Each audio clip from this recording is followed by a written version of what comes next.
Elizabeth Healthcare. There are new concerns tonight as a nationwide shortage of EpiPens is now impacting pharmacies in the tri-state. Medical reporter Liz Boda shares what experts say could help save your life if you need the device. This trainer contains no needle or drug. This is a training device for what's called an AviQ. It delivers the same medication as an EpiPen.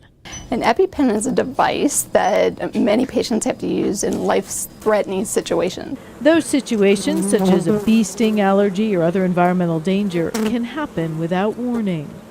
The problem? The AviQ you can find easily in pharmacies. The EpiPen you cannot, according to Susie Francis, a pharmacist for St. Elizabeth Healthcare.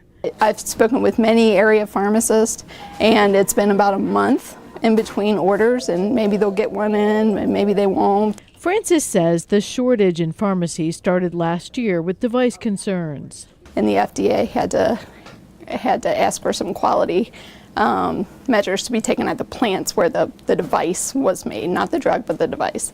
That led to shipping delays, which dropped supply. And then kids went back to school.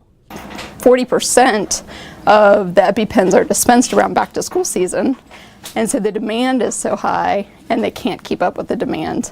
Since then, several manufacturers and the FDA have been putting out information that you may need to know. There are a couple alternatives, and there are a few things online that could make a big difference if you're looking or you need one of these.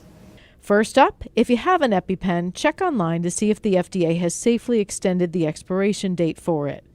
If you don't have one, ask your pharmacist to work with you on getting something such as an AviQ. Susie says these devices cost more.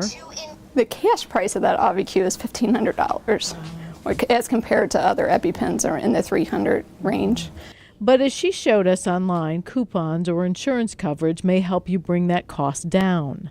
It is very much a team effort between the patient and the pharmacist. At St. Elizabeth Pharmacy in Edgewood, Liz Boda, Local 12 News.